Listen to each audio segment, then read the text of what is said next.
إن الحمد لله نحمده ونستعينه ونستغفره ونؤمن به ونتوكل عليه ونعوذ بالله من شرور أنفسنا ومن سيئات أعمالنا من يهده الله فلا مضل له ومن يضلله فلا هادي له ونشهد أن لا إله إلا الله وحده لا شريك له ونشهد أن سيدنا وسندنا وحبيبنا ومولانا محمدا عبده ورسوله فقد قال الله سبحانه وتعالى في كلامه المجيد وفي فرقانه الحميد أعوذ بالله من الشيطان الرجيم بسم الله الرحمن الرحيم وقد مكر الذين من قبلهم فلله المكر جميعا يعلم ما تكسب كل نفس وسيعلم الكفار لمن عقبى الدار ويقول الذين كفروا لست مرسلا قل كفى بالله شهيدا بيني وبينكم ومن عنده علم الكتاب وقال رسول الله صلى الله عليه وسلم تركت فيكم أمرين لن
বাহিরে এবং ভিতরের 13টি ফরজ সম্পর্কে। আজকে আমরা আলোচনা করব নামাজের মধ্যে কিছু সুন্নত রয়েছে, যে সুন্নতগুলোর ব্যাপারে আমরা অনেকে জানি না, আবার অনেকে জানার পরেও আমরা অনেকে উদাসীন, সুন্নতগুলো যথাযথভাবে আমরা আদায় করি না। মুহতারাম হাজিরিন, নামাজের মধ্যে আল্লাহ পাক রব্বুল আলামিন 13টি ফরজ রেখেছিলেন নামাজের বাহিরে এবং ভিতরে। কোন ব্যক্তি যদি 13টি ফরজের মধ্য থেকে একটা ফরজকে ছেড়ে দেয় তাহলে তার নামাজ সম্পূর্ণরূপে বাতিল বলে গণ্য হয়।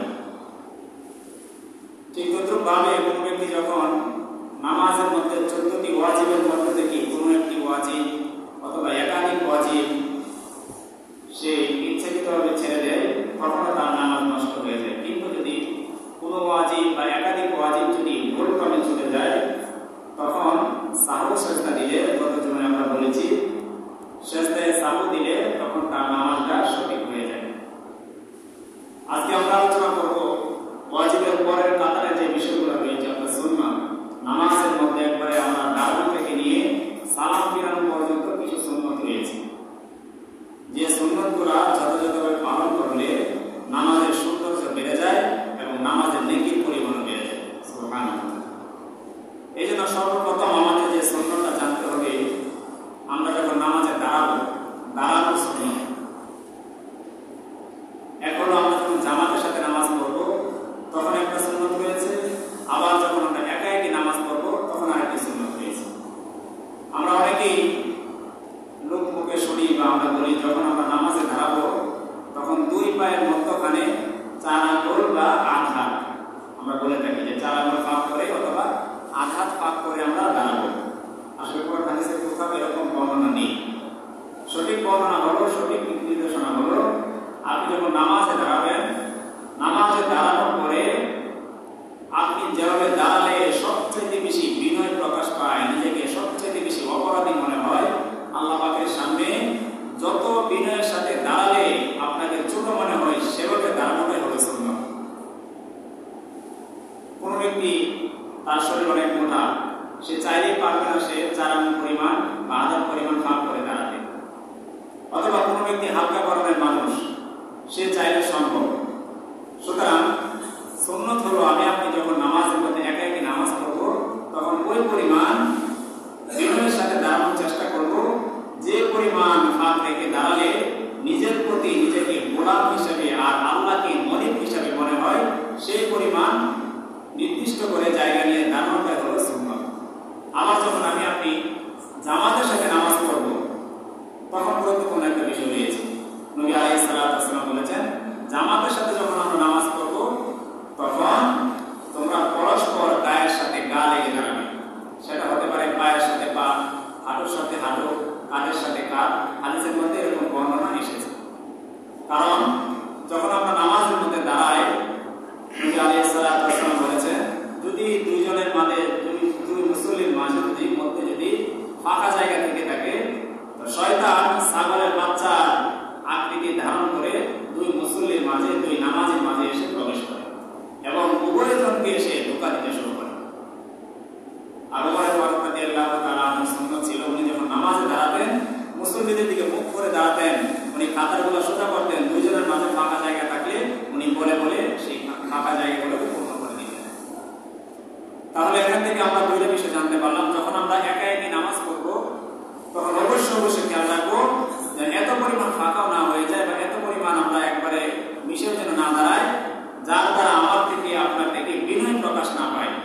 আমার এবং আপনার থেকে যখন বিনয়টা প্রকাশ পাবে তখনই প্রকৃত সুন্নাতটা পালন হবে। ঠিক তদ্রূপভাবে যখন আমি আপনি জামাতের সাথে নামাজ পড়বো তখন দুইজনের মাঝে ফাঁকা জায়গাগুলো বন্ধ করে দুইজনের মধ্যে পরস্পর গায়ে গা লেগে দাঁড়ানোর চেষ্টা করবো। এটা হলো সুন্নাত। মুহতারাম হাজির, এরপর যখন আমি আপনি দাঁড়িয়ে যাব, দাঁড়ানোর পরে অন্যতম একটা সুন্নাত হলো 2 হাত ওঠানো। নামাজের মধ্যে অন্যতম একটা সুন্নাত হলো 2 হাত ওঠানো। 2 হাত কোন পর্যন্ত ওঠানো, এই ব্যাপারে হাদিসের মধ্যে 4 ধরনের বর্ণনা এসেছে। আল্লাহ নবী সাল্লাল্লাহু আলাইহি ওয়াসাল্লাম মুসলিম শরীফের এক বর্ণনা এসেছে, নবী হাদিসের মধ্যে বলেছেন, ইলা ফুরুই উজনাইহি। সহিহ মুসলিমের এই বর্ণনা এসেছে যে নবী আলাইহিস সালাতু ওয়াস সালাম বলেছেন, মুসল্লি যখন নামাজে দাঁড়াবে সে তার উভয় হাতকে ইলা ফুরুই উজনাইহি উভয় কানের উপর পর্যন্ত উঠাবে। এটা হলো মুসলিম শরীফের বর্ণনা। ঠিক তদ্রুপভাবে আবু দাউদ শরীফের এক বর্ণনার মধ্যে এসেছে নবী আলাইহিস সালাতু ওয়াস সালাম বলেছেন, কোন ব্যক্তি যখন নামাজে দাঁড়াবে তখন তার উভয় হাতকে ইলা শাহমাতি উজনাইহি সে তার উভয় হাতকে কানের লতি পর্যন্ত উঠাবে। মুসলিম শরীফের বর্ণনায় গেছে কানের উভয় কানের উপর পর্যন্ত হাত উঠাবে। দ্বিতীয় নাম্বার আবু দাউদ শরীফের বর্ণনা হলো, কোন ব্যক্তি যখন নামাজে দাঁড়াবে সে তার উভয় হাতকে কানের লতি পর্যন্ত উঠাবে। ঠিক তদ্রুপভাবে তৃতীয় নম্বর বর্ণনা হলো নবী আলাইহিস সালাতু ওয়াস সালাম সহিহ বুখারীর এক বর্ণনায় বলেন, সেখানে নবীজি বলেছেন ইলাল মানকিবি, এই শব্দের অর্থ হলো কাঁধ পর্যন্ত হাত উঠাবে। কোন ব্যক্তি যখন নামাজে দাঁড়াবে সে তার উভয় হাতকে কাঁধ পর্যন্ত উঠাবে। আজকে বিষয়গুলো আমরা একটু মনোযোগ দিয়ে শুনবো। আমরা অনেকেই দেখা যায় কাঁধ পর্যন্ত হাত উঠায়, যে কাঁধ পর্যন্ত হাত উঠায় সে তাকে ঘৃণা করে। আবার অনেকেই দেখা যায় কানের লতি পর্যন্ত হাত উঠায়, সে ওই ব্যক্তিকে ঘৃণা করে যে বুক পর্যন্ত হাত উঠায়। এরকম চার ধরনের বর্ণনা রয়েছে। তো আপনি যখন হাদিসের মধ্যে বর্ণিত কোন একটা হাদিসের উপর আমল করবেন, আপনার সুন্নাত আমল হয়ে যাবে, আপনার পালন হয়ে যাবে। অন্য ভাইকে যখন ইগনোর করা হবে বা তাকে যখন দৃষ্টিকটুভাবে তার দিকে তাকানো হবে, তখন সেটা যেন নবী আলাইহিস সালাতু ওয়াস সালামের হাদিসের দিকে দৃষ্টিকটুভাবে তাকানো হবে। সুতরাং হাদিসের বর্ণনার মধ্যে পাওয়া যায় 3 নম্বরে, বুখারী শরীফে 3 নম্বর বর্ণনা এসেছে ইলাল মানকিবি, কোন ব্যক্তি যখন নামাজের মধ্যে দাঁড়াবে তখন তার হাতকে কাঁধ পর্যন্ত উঠানো সুন্নাত। এরকম হবে সর্বশেষ 4th নম্বর বর্ণনা হলো, এটাও আবু দাউদ শরীফের বর্ণনা, নবীজি বলেন ইলা সাদরি, কোন ব্যক্তি যখন নামাজে দাঁড়াবে সে তার উভয় হাতকে বুক পর্যন্ত সদর পর্যন্ত উঠাবে। তাহলে মোহতারাম হাজির, আমরা 4টা বিষয় জানতে পারলাম। নামাজে দাঁড়ানোর পরে আমরা যে উভয় হাত উত্তোলন করবো, এটা যে অন্যতম একটা সুন্নাত। এই সুন্নাতের মধ্যে 4টা বর্ণনা পাওয়া যায়। কোন কোন বর্ণনায় পাওয়া যায় কানের লতির উপর, কানের উপর পর্যন্ত, আরেক বর্ণনায় পাওয়া যায় কানের লতি পর্যন্ত, এক বর্ণনায় পাওয়া যায় কাঁধ পর্যন্ত, আরেক বর্ণনায় পাওয়া যায় বুক পর্যন্ত। বাস 4 ধরনের বর্ণনা যেহেতু আছে, আমরা যে যেখানে হাত রাখতে পারি, যে যেখানে হাত বাঁধতে পারি, যে কোনো একটা সুন্নাত আমাদের পালন হয়ে যাবে। তবে যারা উভয় কানের লতি পর্যন্ত হাত উঠায় তাদের দ্বারা 3টা সুন্নাত পালন হয়।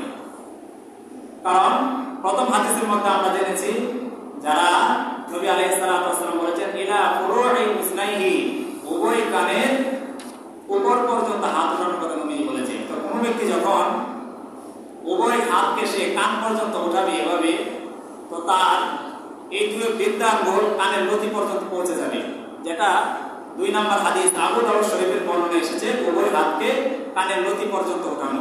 তাহলে একটা সুন্নাত পালন হয়ে গেল। আবার দেখবেন যখন কানের লতি পর্যন্ত আমি আপনি আঙ্গুলকে উঠাবো, আমার আপনার এই আঙ্গুলগুলা কিন্তু কানের উপরে চলে গিয়েছে। তাহলে মুসলিম শরীফের আরেক বর্ণনা যে উভয় হাতকে কানের উপর পর্যন্ত উঠানো। তাহলে লতি পর্যন্ত উঠালে একটা সুন্নাত, আবার আঙ্গুলের মাথাগুলা কানের উপরে যখন চলে যাবে আরেকটা সুন্নাত। ঠিক তদ্রুপভাবে বুখারী শরীফের যে একটা বর্ণনা এসেছে ইলাল মানকিবি, কাঁধ পর্যন্ত হাত উঠানো। তো লতি পর্যন্ত যখন আমি আপনি হাত রাখবো, আমার হাতের এই তালু কিন্তু কাঁধ বরাবর থাকবে। তাহলে বোঝা যায় যারা কান পর্যন্ত হাত উঠাবে তাদের দ্বারা 3টা সুন্নাত পালন হবে। এক হলো আবু দাউদ শরীফের বর্ণনা কান পর্যন্ত, এরপরে মুসলিম শরীফের বর্ণনা কানের উপর পর্যন্ত আঙ্গুলগুলো চলে যাবে, 3 নম্বরে বুখারী শরীফের বর্ণনা হাতের তালু কাঁধ পর্যন্ত হবে। আর যারা বুক পর্যন্ত উঠাবে বা কাঁধ পর্যন্ত উঠাবে, তারা হয়তো যারা বুক পর্যন্ত উঠাবে তাদের দ্বারা একটা সুন্নাত পালন হবে, আর যারা কাঁধ পর্যন্ত উঠাবে তাদের দ্বারা 2টা সুন্নাত পালন হবে। কিন্তু পক্ষান্তরে আমরা যারা কানের লতি পর্যন্ত হাত উঠাবো তাদের দ্বারা 3টা সুন্নাত পালন হবে। তাহলে যে যত সুন্নতের উপর আমল করবে তার নেকির পরিমাণও তত বেড়ে যাবে। এবং এই প্রতিটা বর্ণনা, যে 4টা হাদিসের কথা আপনাদের সামনে বললাম, প্রত্যেকটা বর্ণনায় সহিহ হাদিস দ্বারা প্রমাণিত। অতএব কোন ব্যক্তি যদি কান পর্যন্ত উভয় হাতকে উত্তোলন করে তার দ্বারা 3টা সুন্নাত পালন হবে, সে নেকি বেশি অর্জন করবে যারা কান পর্যন্ত বা বুক পর্যন্ত হাত উঠাবে তাদের চাইতে বেশি। এখন এটা নিয়ে ঝগড়া, মারামারি, কথা কাটাকাটি, এটা কিন্তু হাদিসের মধ্যে কোথাও নেই।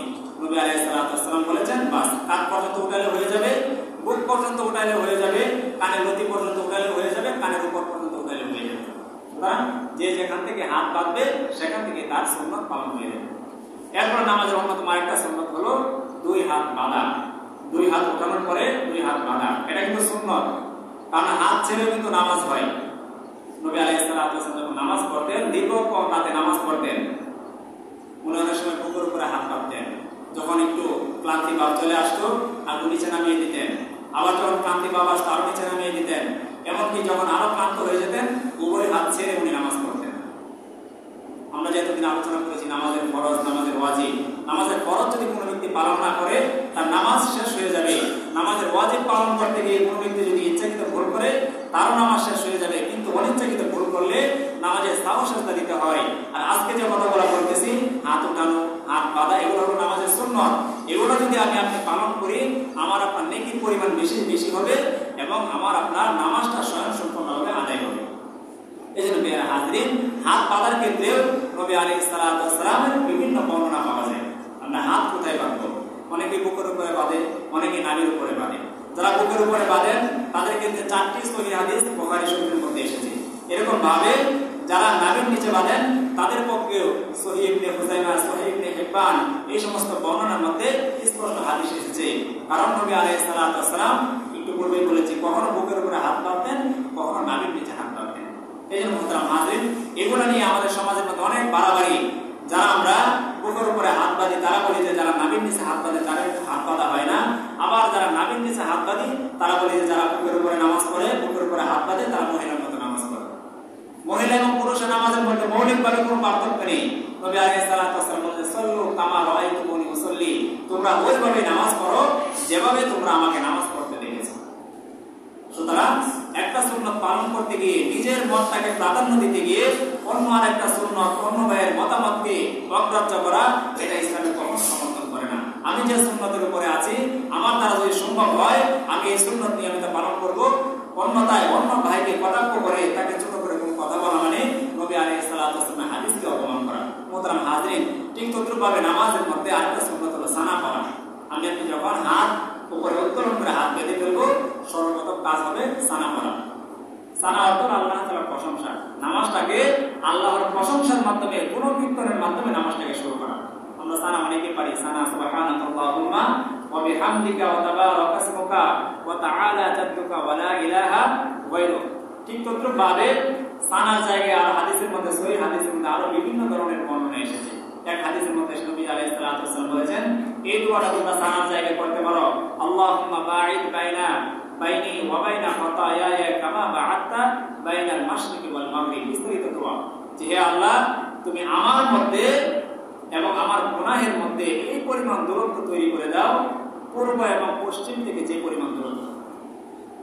অর্থাৎ আমি আপনি যখন নামাজের মধ্যে দাঁড়াবো তখন আল্লাহ তাআলার প্রশংসার মাধ্যমে, আল্লাহ তাআলার গুণকীর্তনের মাধ্যমে নামাজটাকে শুরু করতে হবে।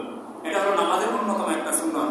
ঠিক তদ্রুপভাবে নবী আলাইহিস সালাতু ওয়াস সালাম বলেন, সানা পড়ার পরে নামাজের মধ্যে আউযু বিল্লাহ বিসমিল্লাহ পড়তে হবে। আমরা যখন নামাজটা শুরু করব, সানা পড়ার পরে আউযু বিল্লাহ বিসমিল্লাহ পড়ে সূরা ফাতিহা শুরু করতে হবে। এরপরে যত ধরনের সূরা আসবে অথবা অন্য রাকাতে যখন আপনি সূরা মেলাবেন বা সূরা ফাতিহা করবেন তখন আউযু বিল্লাহ বলার প্রয়োজন নেই, তখন শুধু বিসমিল্লাহ বললেই সঠিক হয়ে যাবে। এই জন্য নামাজের মধ্যে অন্যতম একটা সুন্নাত হলো যখন আমরা নামাজে দাঁড়াবো প্রথমে সূরা ফাতিহা তেলাওয়াত করার পূর্বে আউযু বিল্লাহ বিসমিল্লাহ পড়বো। এর পরবর্তীতে যখন আমরা সূরা মেলাবো বা দ্বিতীয় রাকাতে যখন সূরা ফাতিহা পড়বো, তৃতীয় রাকাতে পড়বো, তখন শুধু বিসমিল্লাহির রহমানির রহিম বললে নামাজের সুন্নাত পালন হয়ে যাবে। ঠিক তদ্রুপভাবে মুহতারাম হাজরিন, আরেকটা বিষয় হলো যখন সূরা ফাতিহা শেষ হবে, সূরা ফাতিহা শেষ হওয়ার পরে আমিন বলা সুন্নাত। এই আমিন নিয়ে কিন্তু অনেক বাড়াবাড়ি আমাদের সমাজের মধ্যে, জোরে হবে নাকি আস্তে হবে। অনেকে ঝগড়া করে মসজিদ থেকে বের করে দেয়, মসজিদ আলাদা হয়ে যায়। অথচ আমিন বলা নাকি ওয়াজিব, আমিন বলা কি ফরজ? ওয়াজিব না, ফরজ না, আমিন বলাটা হলো সুন্নাত। কোন ব্যক্তি যদি নামাজ পড়তে আসে সে যদি আস্তে আমিন বলে বা জোরে আমিন বলে, তার সুন্নাত পালন হয়ে গিয়েছে, তার তো নামাজ এখানে নষ্ট হচ্ছে না। তাহলে আমরা কেন তো বাড়াবাড়ি করতেছি? নবী আলাইহিস সালাতু ওয়াস সালাম, সাহাবায়ে কেরাম ওয়াইল ইবনে হুজর রাদিয়াল্লাহু তাআলা আনহু বলেছেন, নবী আলাইহিস সালাতু ওয়াস সালাম যখন সূরা ফাতিহা শেষ করতেন তখন জোরে আমিন বলতেন। আবার কোন বর্ণনায় এসেছে যখন তোমরা সূরা ফাতিহা শেষ করবে তখন আমিন বলবে। এরকম ভাবে হাদিসের মধ্যে বিভিন্ন বর্ণনা এসেছে, দুটো বর্ণনায় সহিহ। যারা আস্তে আমিন বলবে তাদের নামাজ সঠিক হয়ে যাবে, যারা জোরে আমিন বলবে তাদের নামাজ সঠিক হয়ে যাবে। আমিন বলার ক্ষেত্রে আমরা অনেকে ভুল করে থাকি, অনেকে বলি আমিন। আমিন শব্দের অর্থ বিশ্বাসী, আমরা অনেকে নাম রাখি না আলামিন। আর নামাজের মধ্যে যে আমিন বলতে হয় সেটা হচ্ছে আমিন, একালি প্রান্ত হয় হামজার মধ্যে। আমিন শব্দের অর্থ হলো হে আল্লাহ তুমি কবুল করো। এই যে সূরা ফাতিহার মধ্যে আমরা 7টা আয়াত পড়লাম, আলহামদুলিল্লাহি রাব্বিল আলামিন, সমস্ত প্রশংসা আল্লাহ তাআলা যিনি বিশ্বের প্রতিপালক, আর রহমানুর রহিম যিনি পরম দয়ালু করুণাময়, মালিক ইয়াউমিদ্দিন যিনি বিশ্ব দিবসের মালিক। এরপরে ইয়াকা না'বুদু ওয়া ইয়াকা নাস্তাঈন, তোমার ইবাদত করি ও তোমার কাছে সাহায্য চাই। ইহদিনাস সিরাতাল মুস্তাকিম, আমাদেরকে সরল সঠিক পথ দেখাও। সিরাতাল লাযীনা আন'আমতা আলাইহিম, এমন পথ যে পথের মধ্যে তুমি নিয়ামত দান করেছো। গায়রিল মাগদুবি আলাইহিম ওয়ালাদ দাল্লিন, ওই সমস্ত লোকদের পথ নয় যে সমস্ত লোকদের উপরে তুমি রাগান্বিত এবং যাদের উপরে তোমার গজব অবতীর্ণ হয়েছে। এরপরে আমরা বলি আমিন। অর্থাৎ এতক্ষণ যে ইমাম সূরা ফাতিহা পড়লো বা আমি সূরা ফাতিহা পড়লাম, সর্বশেষে আমিন বলার মাধ্যমে আল্লাহর কাছে আরজি পেশ করা যে হে আল্লাহ এতক্ষণ যে দোয়াগুলো করলাম এই দোয়াগুলো তুমি কবুল করে নাও। এখন কোনো ব্যক্তি যদি আমিনের পরিবর্তে আমিন বলে, তাহলে আমিন শব্দের অর্থ হলো বিশ্বাসী, তাহলে তার এই দোয়ার মাধুর্যতা থাকলো না, দোয়ার সেই আমিনের অর্থ সে ঠিক মতো আদায় করতে পারলো না। তাহলে আমরা এখন থেকে খেয়াল করে বলবো, যখন সূরা ফাতিহা শেষ হবে আমিন আস্তে বলি আর জোরে বলি বলতে হবে আমিন।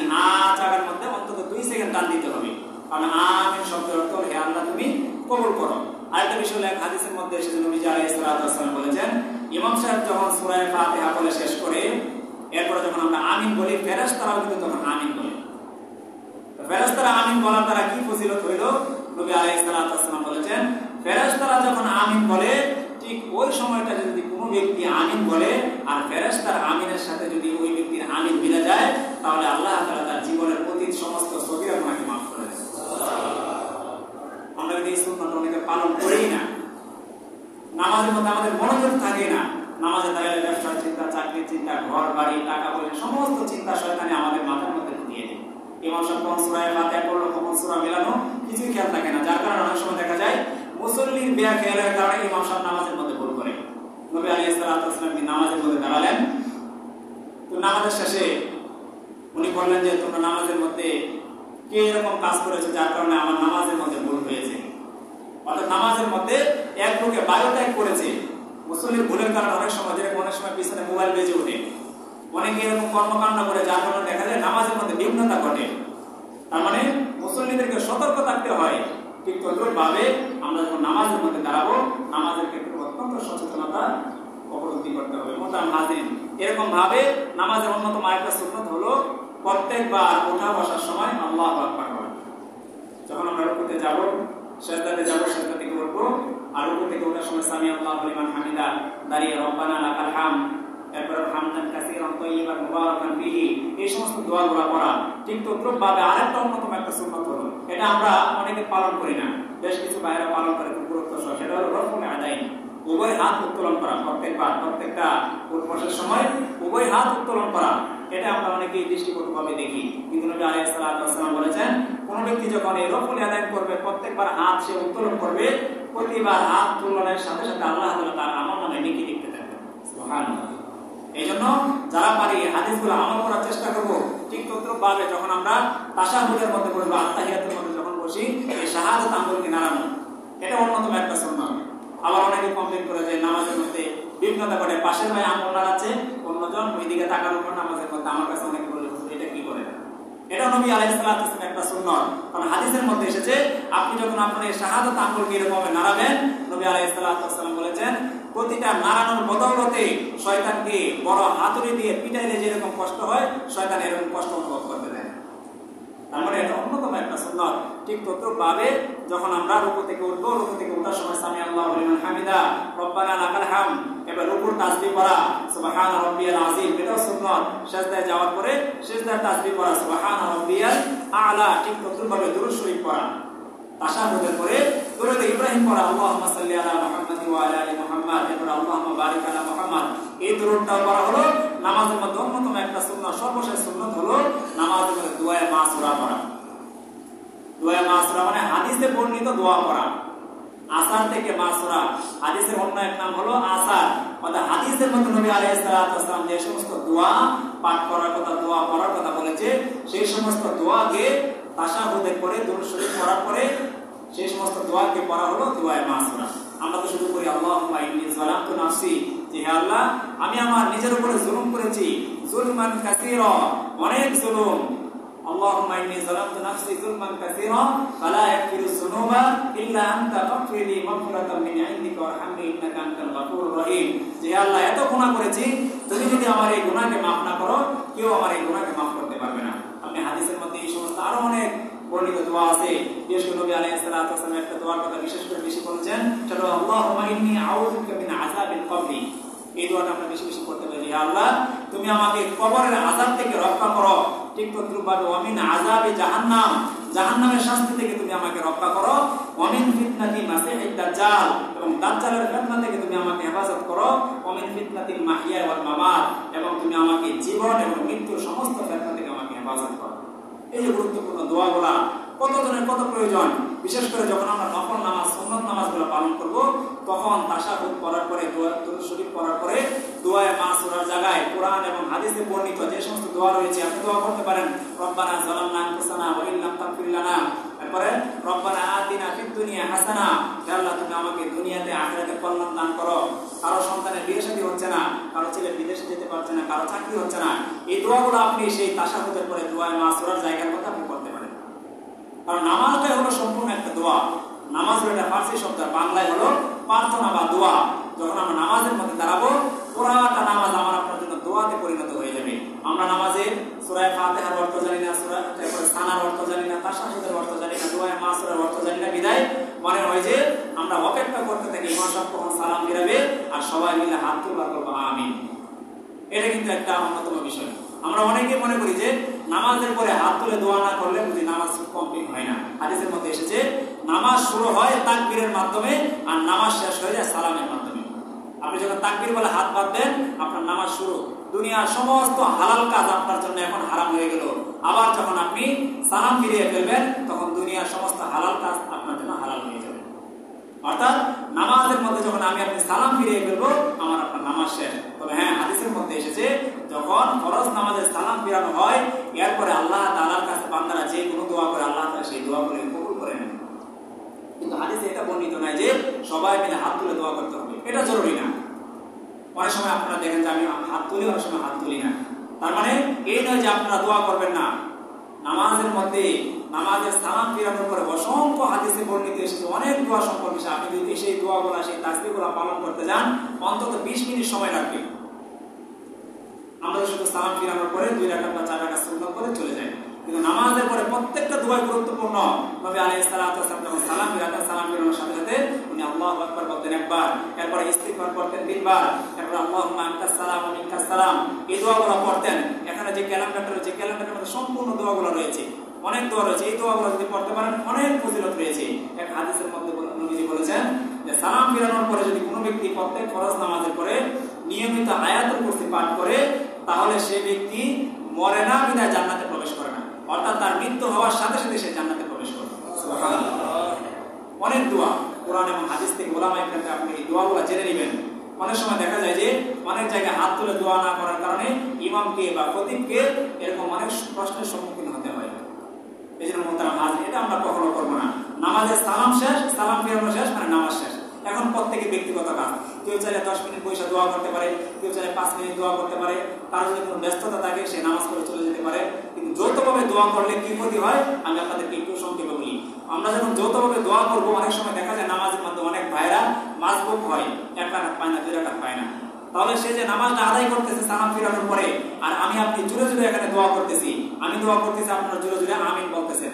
একটা লোক ফরজ নামাজ আদায় করতেছে, আমার আপনার জোরে জোরে দোয়া করার কারণে সে সূরা ফাতিহা ঠিকমতো পড়তে পারতেছে না, সে অন্য সূরা মিলাতে পারতেছে না। তাহলে দোয়া করাটা হলো একটা নফল ইবাদত, আর সে যে নামাজটা করতেছে এই নামাজটা হলো ফরজ ইবাদত। তাহলে আমার আপনার নফলের তেলায় কিন্তু তার ফরজ যাইতেছে, তার ফরজ কিন্তু ছুটে যাইতেছে। তাহলে এই দায়ভার কে নেবে? হাদিসের মধ্যে এও এসেছে কোনো ব্যক্তি যখন নামাজ পড়ে তার সামনে কোরআন শরীফ পড়া পর্যন্ত নিষেধ জোরে জোরে। কারণ নামাজ হলো একটা একাগ্রতা, একটা একাগ্র চিত্তে নামাজ একটা আল্লাহ পাকের হুকুম। ওই জায়গায় যখন কোনো ব্যক্তি দাঁড়ায় বিনয়ের সাথে দাঁড়াতে হয়, আল্লাহ পাকের কাছে কায়মান বাক্যে দোয়া করতে হয়। মোহতারাম হাজির, এই যে নামাজের এতগুলো সুন্নাত, একবারে দাঁড়ানো থেকে নিয়ে একবারে সালাম ফিরানো পর্যন্ত নামাজের এই সমস্ত যে সুন্নতগুলো রয়েছে, আমাদের এই সুন্নতগুলো বেশি বেশি পরিমাণে জানা জরুরি এবং আমল করা জরুরি। আল্লাহ পাক রব্বুল আলামিন আমাদের সবাইকে নামাজের এই ওয়াজিব, এই ফরজগুলো,